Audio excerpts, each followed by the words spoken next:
Hopefully there's not food on my phone. Okay, hold on.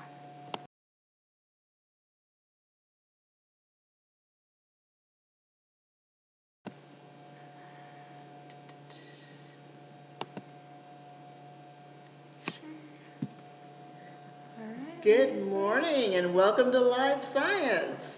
My name's Lisa Hoover. I'm here at Chabot Space and Science Center in one of our fabulous exhibits here. And we're going to continue our theme this month on light. So, let's find out who's in our audience today. Give us a shout out if you're a class or a school. Tell us where you're from. We'd love to hear from you. During our program, you get to be the scientist today. So we're going to be showing you some cool phenomena, and we want to engage you in the scientific process. All right, I see you checking in. That's awesome.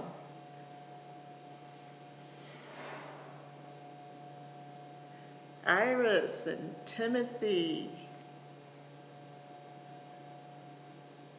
Lots of folks. Our class from Canada is back. Fabulous. Welcome. Good morning.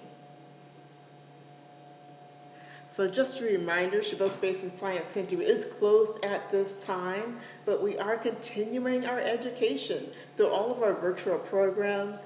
Every weekend we have live virtual telescope viewing with our astronomers. We have family programs. You don't want to miss it this Friday night at 7 Pacific Standard Time, our spooky science program. I will be here as Medusa, cooking up a recipe for homemade gummy snakes. We're going to have lots of science activities. It's going to be fantastic. Of course, during our closure, as we are reinventing ourselves for our grand opening in June, we still need your support. So if you are willing and can do so, there is a donation button at the bottom of the Facebook page. We appreciate your support during this time. So we are just days away from Halloween. And during this season, we see a lot of decorations and objects that glow in the dark or they glow under ultraviolet light. And so that's what our theme is today. We're going to explore the phenomena of ultraviolet light and fluorescence.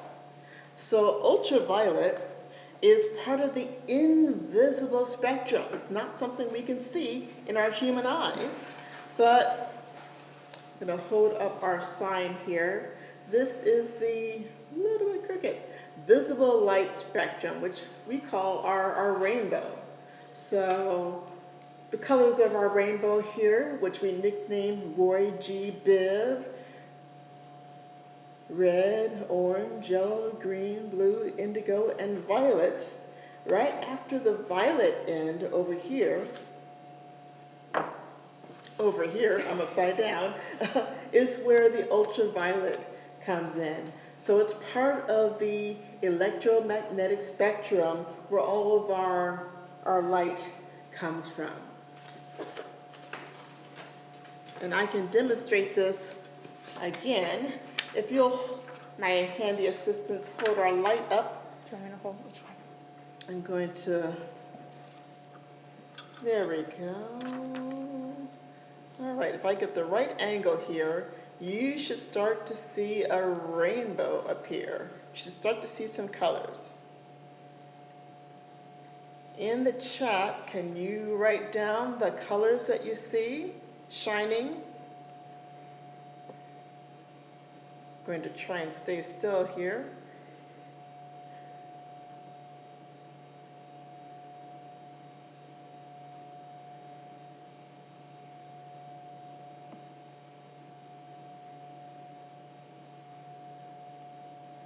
All right, so the same thing. These are the colors of the rainbow. These are the colors of the visible light spectrum. Oh, that's a little better. Thanks, Haley, for bringing the light closer. Yes, we have some answers from the YouTube chat saying that they see the colors of the rainbow. Great. We see in the chat that we're getting some answers. We're seeing the colors of the rainbow. This is the visible light spectrum that we see. all the colors that we can see with our human eyes. But ultraviolet, we can't see with our human eyes, but we can detect it using special instruments. So today I'm working with a handheld ultraviolet light here that helps us reveal some of those fluorescing items that we wouldn't normally see with our human eyes. Now there are other beings, not beings, but like insects that can see in ultraviolet, and they use it to find the special parts of the flowers. And I went to my garden this morning with that in mind and picked some flowers, and I'm going to see if I can get really close here and turn on my light. Maybe we can turn off one of those, bring it down. Turn it closer. I'm going to get as close as possible here.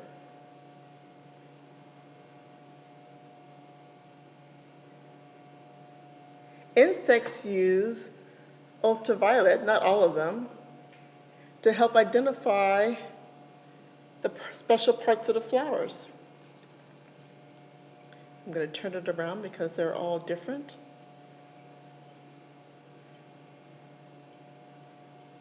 And that really helps them attract them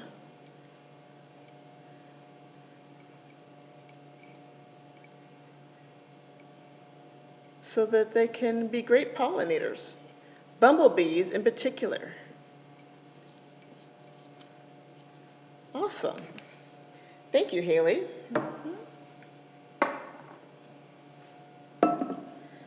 I also have here, I think we can stay right there. I have some beads with special pigments in them. And what colors do they look to you? I have two piles of beads here.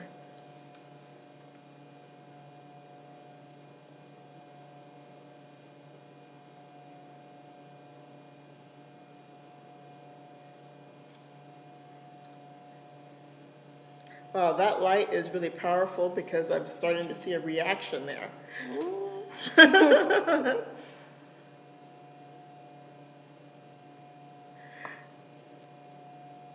All right, I'm seeing white. I think everybody agrees they look white. It's unanimous. They all appear white. Well, I'm going to see if I can excite them with the help of my ultraviolet light here.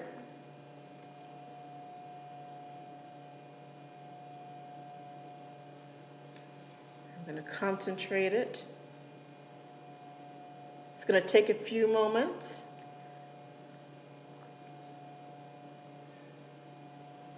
Now I'm going to get the other pile.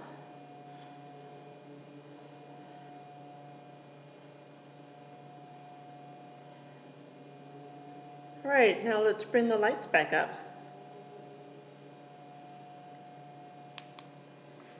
All right, what are you seeing in this pile right here?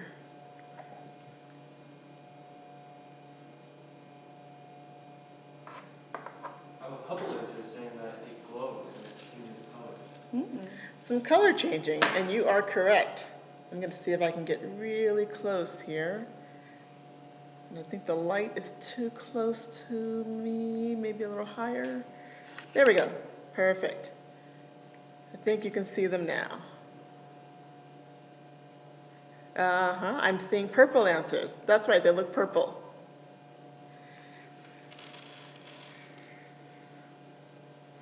And I'm going to take the other pile here. I'm going to get it really close so we can see it well.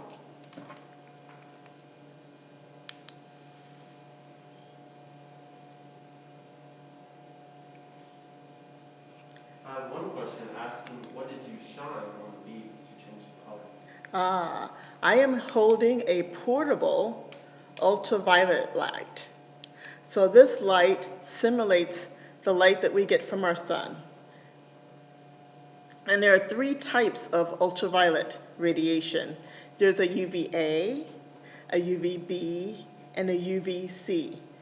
It's near, far, and extreme.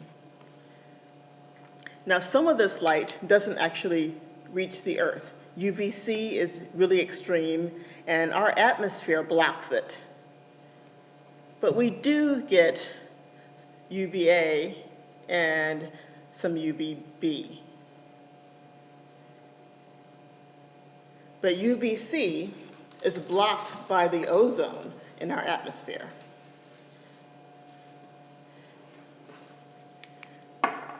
Now, what if I told you I could prevent my beads from turning color?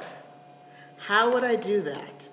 If my purple light here is the sun, what do we do to prevent ourselves from tanning and burning?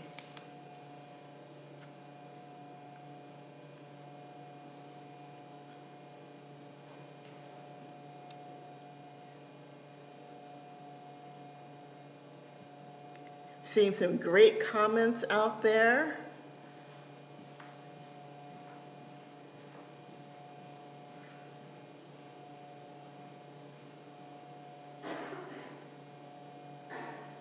Cover it with something.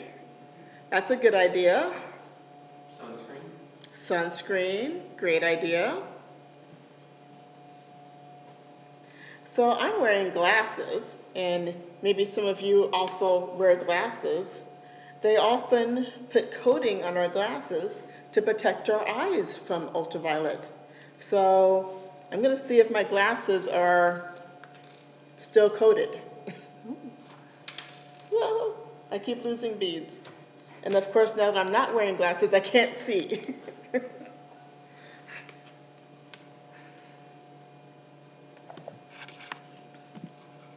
And Haley's going to work on our light there.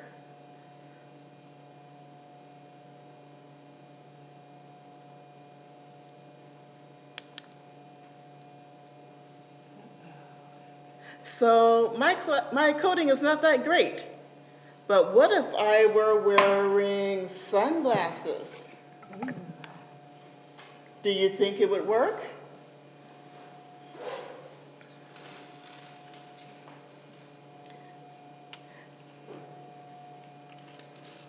All right, so here we go. We've got a pair of sunglasses. Gonna give it a moment.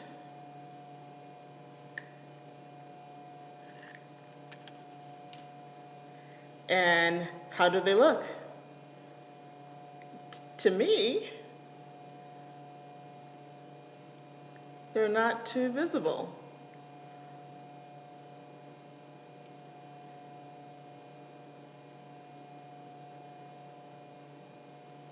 So sunglasses work. Thank you, Haley. You've got a good pair of sunglasses here. I need to invest. Thank you. So let's try this with a little sunscreen, and I would like your predictions on how well this will work. So I have two filters here. Make sure I have the right one. One that lets through visible light, UV light, and one that doesn't. So I'm using SPF 50, which I just broke. It's good for 50 minutes. I'm going to try my other SPF 50.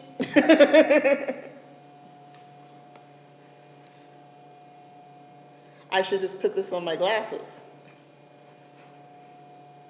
Okay. So I'm going to put the filter over the beads there. So let's see in the chat some predictions of what you think will happen. Oh, we have one prediction saying they think the sunscreen will protect the beads and keep them white. Yeah, we multiple predictions saying that the beads will remain white with that filter over. All right, it sounds unanimous. Everybody thinks the sunscreen will work, so let's try it.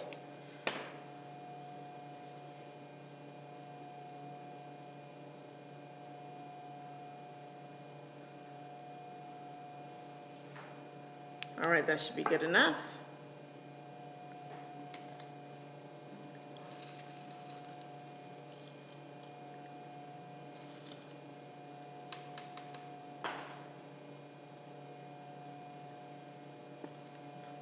Okay, a little too bright. So not too bad. They really didn't have a significant change.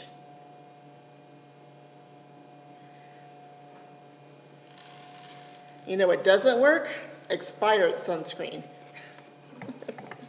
But I don't have any today. All right, let's go on to some more demonstrations. I'm going to move those out of the way.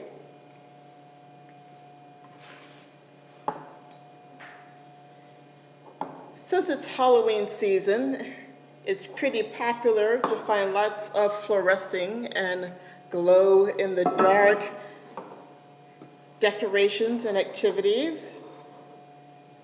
Get those where we can see them, but so that they're not too close to each other. All right, I have hand sanitizer, Borax laundry brightener, tonic water, and mystery fluid here used for counterfeit detection. What do you think will happen when I shine the ultraviolet light, why don't we start at this end, on the hand sanitizer?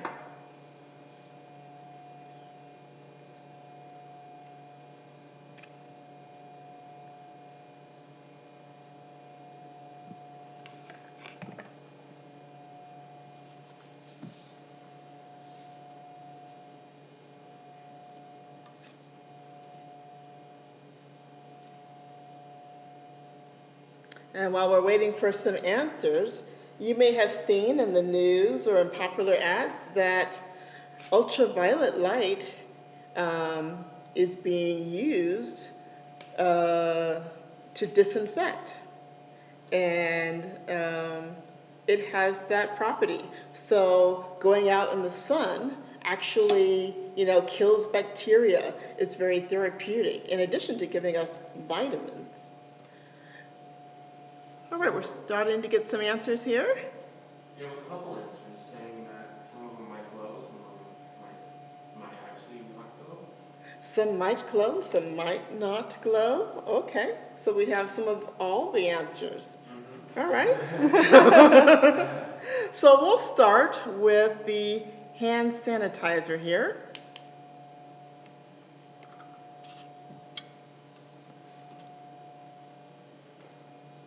All right. So what do you see? I know you're getting a lot of bounce back from my light.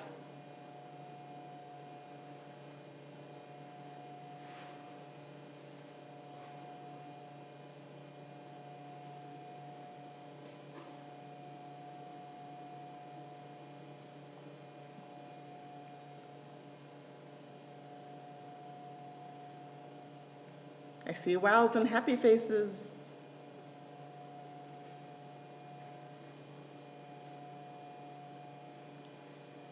Purple. And if you've ever looked at anything that glows in the dark or fluoresces, a lot of it is purple. And that's because ultraviolet is next to the blue and purple end of the spectrum. And so what you're seeing is a little bit of visible light that we can detect in the violet range.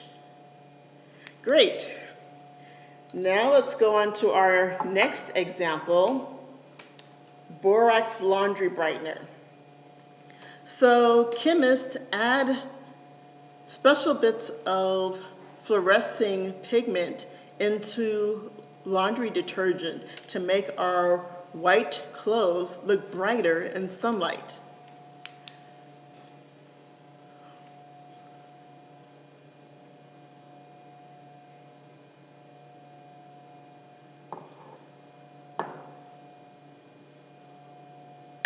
So this one is kind of super bright.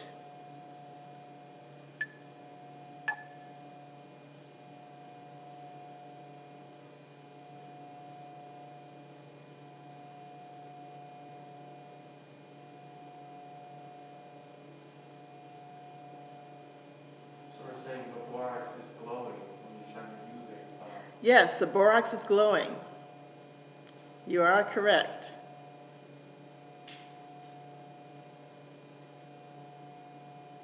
If I were using an ordinary flashlight, it would not glow.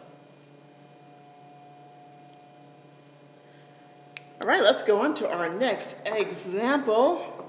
This one is ordinary tonic water, a carbonated beverage.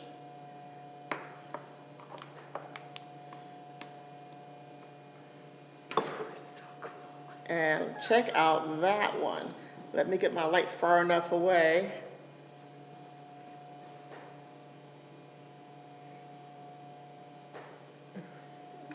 So what are you observing this time? And this is drinkable, by the way.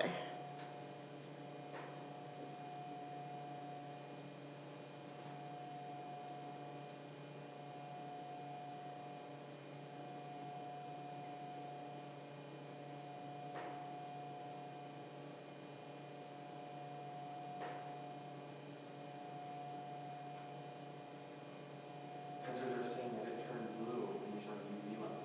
Yes, this one is glowing kind of blue-green.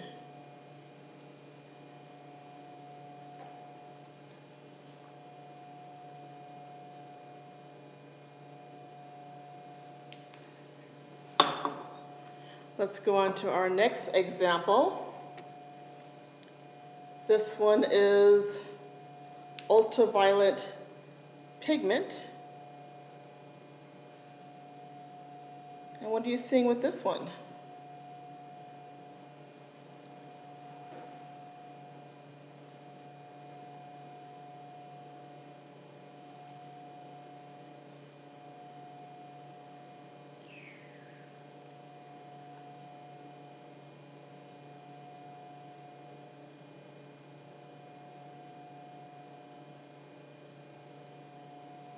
And so they're saying it's turning teal.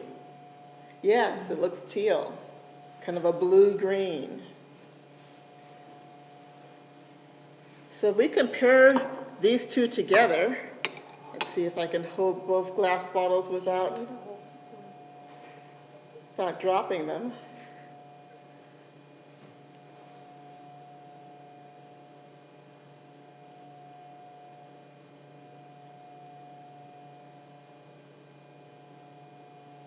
They're both kind of blue and green, but slightly different. You may have noticed this phenomenon out in the bay. There are sea creatures called Dinoflagellates that light up at night, fluoresce, we can see them via moonlight. And they have a kind of blue sparkle.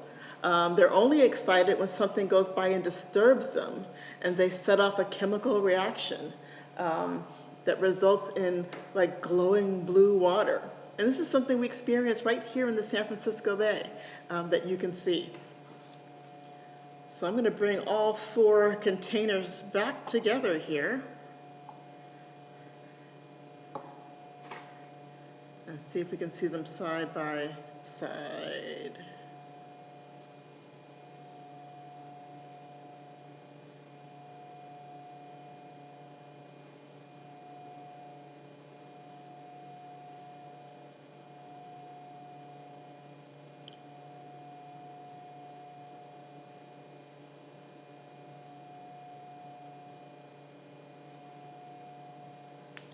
Okay, now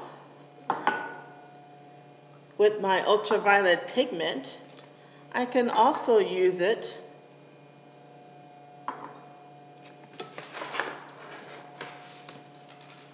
to see if we can do some special messages here. We use ultraviolet in astronomy. We study the light from stars, and it gives us chemical signatures, rainbows and colors that tell us what stars are made out of. We use special filters like the one we use to get the rainbow at the beginning of our demonstration. That's how we know what stars are made of, by examining light. So what do you see on this piece of paper?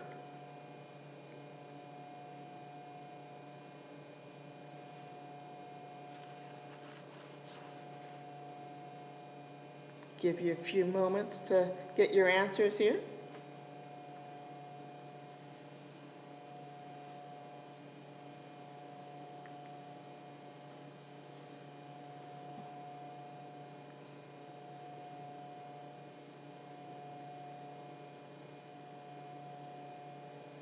You're saying nothing? Paper? Paper, nothing. Those are the right answers. I'm going to pass my light over to Haley. Oh, yeah, that's.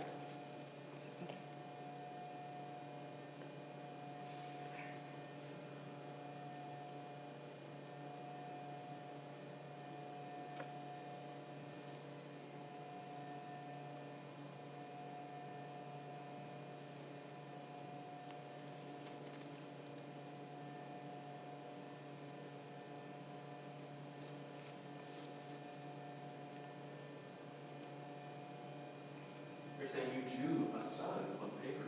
That's what you're going with the UV light. You're right. You're on to me. So yes, I myself drew this very beautiful piece of artwork here, the sun. That is something that we can do with ultraviolet ink. And while you're holding that, Haley, you may notice that the words and the stars on my shirt are glowing.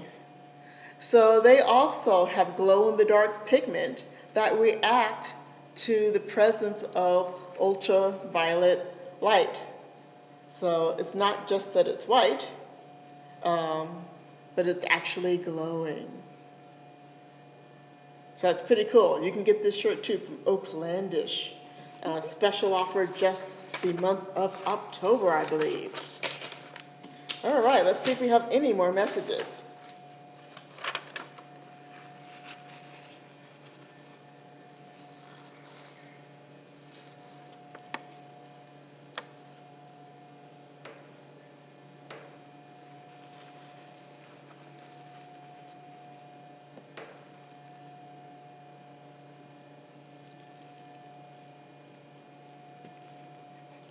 Let's get right there. Down.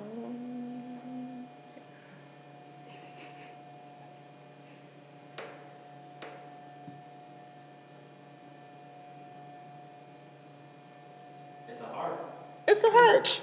Yes, you got it. Any closer, it's about to fall on the screen. We love you.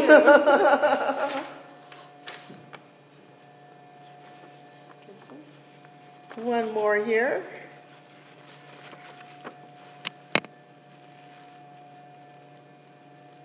That's perfect angle.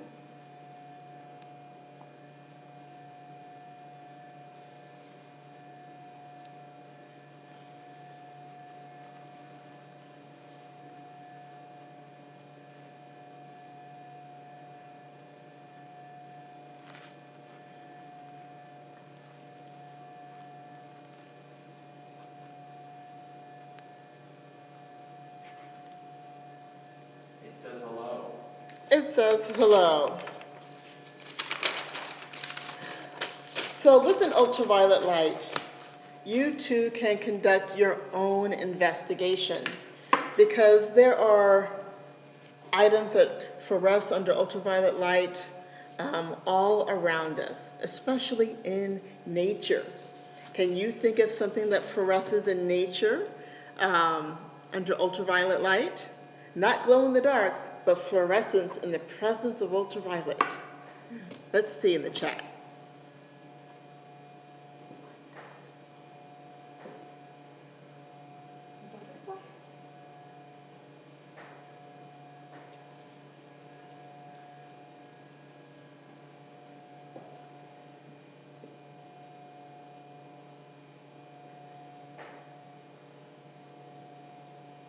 We're getting lots of hellos, lots of highs. Hello, Chabot fans out there.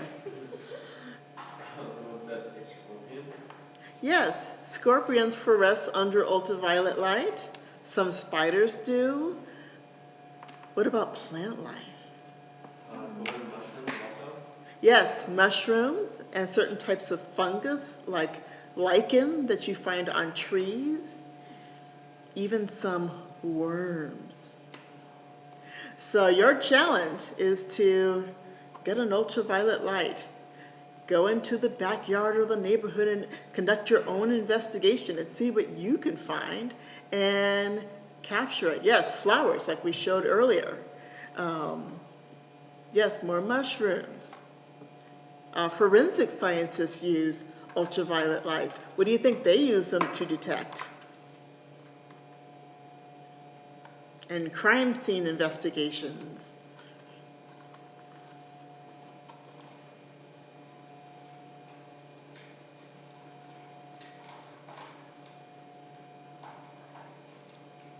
There are rocks that are fluorescent, sure. Some minerals like fluoride,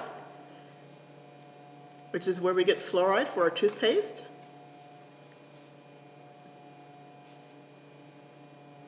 Fingerprints Hmm. and blood. Blood, bodily fluids fluoresce under ultraviolet light. Pet stains.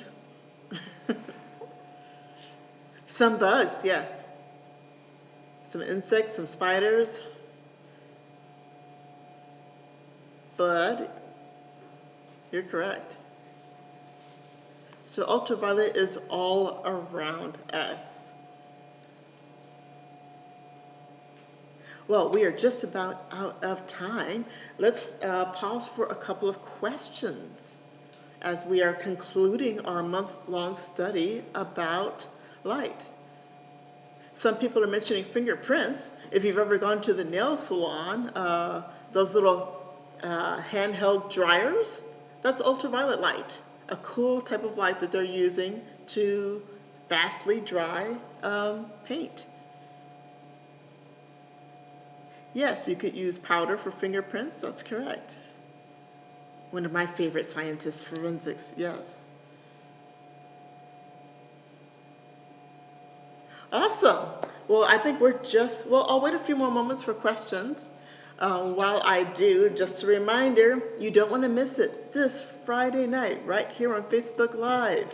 Spooky Science at 7 p.m. There are going to be lots of cool activities, movies, and experiments. I will be here as Medusa, making edible gummy snakes. You don't want to miss it.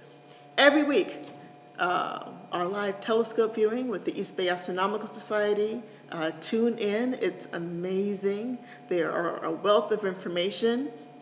And don't forget, it's never too late to send us a little support to help keep us going during our closure while we build up for our grand opening next June. And come back every Wednesday where there's going to be a new subject right here for Live Science. Well, if there are no other questions, thanks for tuning in, and we'll see you next week.